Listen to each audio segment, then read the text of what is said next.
Hey guys, what's up? Hope you all are doing fine.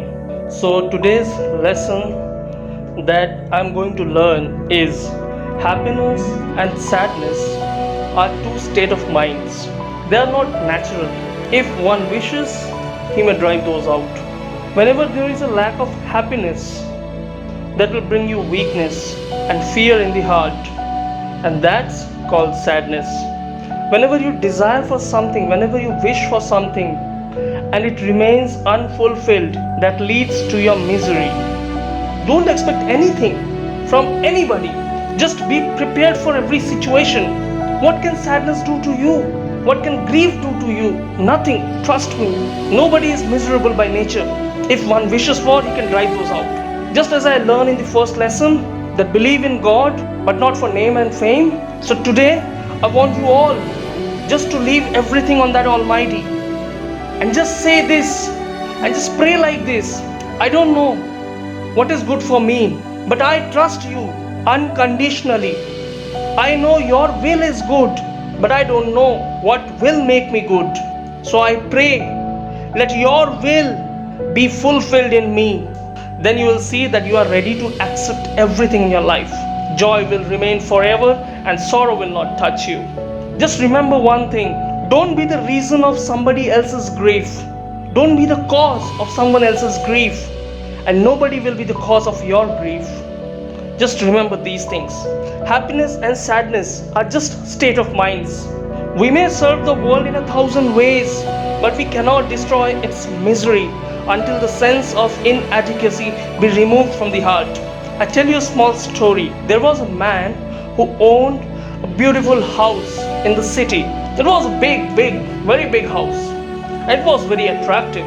People passing by the road just take their time and wait there to just admire that big house. One day, accidentally, the house got fire. When the man heard the news, he just ran to his home. He was standing outside just along with the crowd and was watching that his home is burning into dust, but he cannot do anything but to cry.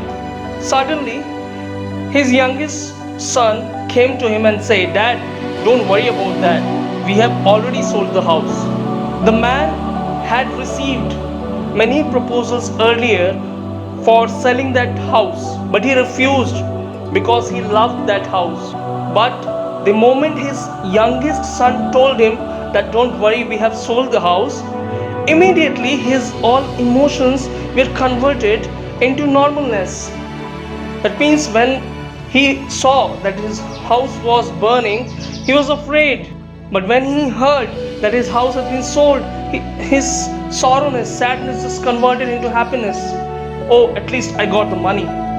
Suddenly, his another son came to him and told him, "But Dad, the buyer has only given the advance. He has not paid in full yet." Now again, the happiness converted into sadness. The man was thinking that he lost everything. He was just standing with the crowd and was crying that he is losing his most prized possession. Then his oldest son came to him and told him that I had a talk with the buyer and he is man of his word. He told me that he will pay the entire amount because it's nobody's fault. He said that as he has already purchased the house, it's his now. So he will pay the entire amount in full. And after listening this, the old man stood up and just stood there, just like the crowd, and watched his big mansion turn into dust. Did you see that? How the emotions are transforming. Emotions, happiness and sadness are nothing but just your state of mind. If you can control them, you can achieve everything in your life. Sadness cannot do anything to you. Be prepared for every situation. That's it for today. Thank you and see you tomorrow. Take care.